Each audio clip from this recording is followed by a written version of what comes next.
Hello everyone, my name is Brandon Cohen and the game that I will be playing today is called Breakout.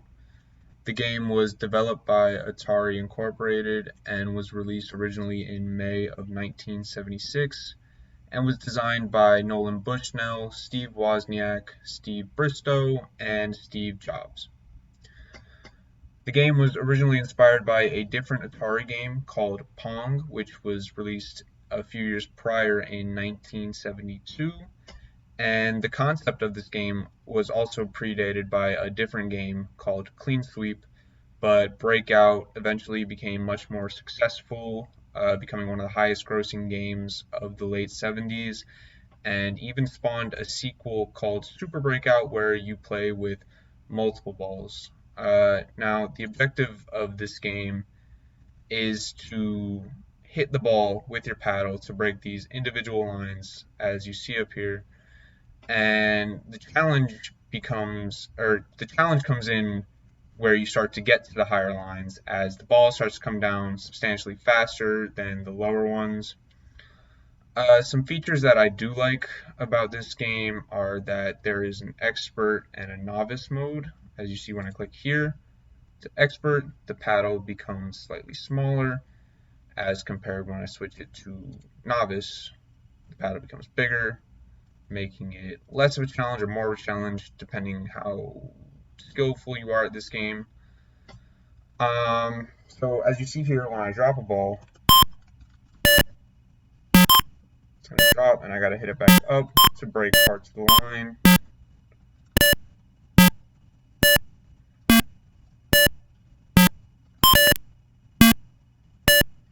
Once you really get to that yellow line, you're going to see the difference in speed.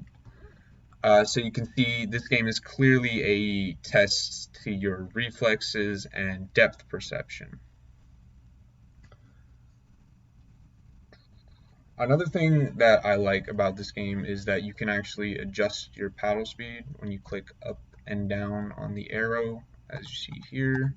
You can go all the way up to 10, or you can go all the way back down to 1.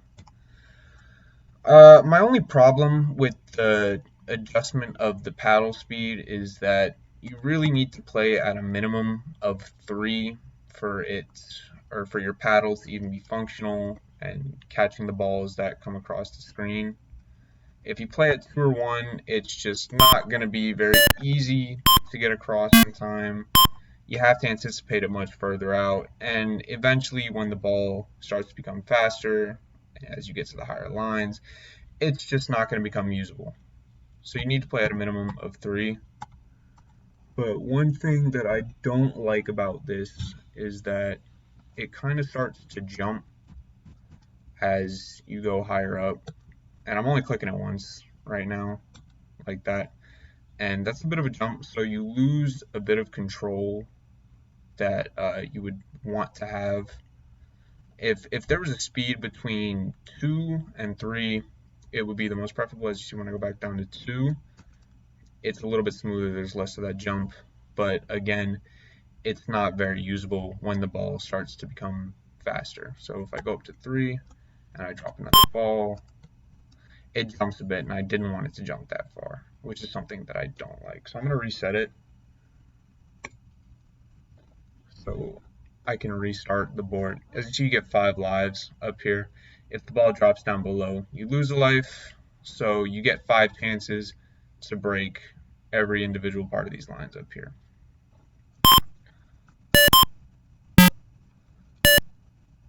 And as you see there, the ball didn't exactly hit on the middle of the paddle, which is something I enjoy about the game, because if you hit it from the side, it's still going to count that as a hit, and the ball is going to go back up the same way it would as if it hit the middle. It's not in the same trajectory, but it does still count and you don't lose a life, which is something that I do enjoy.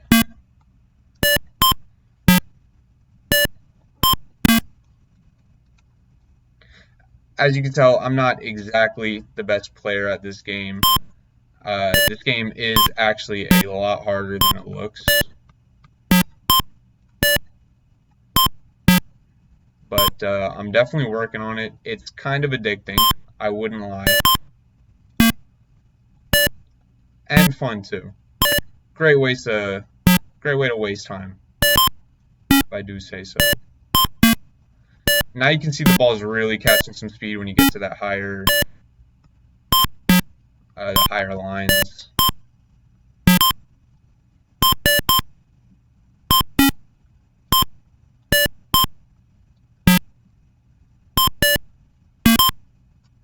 Ah.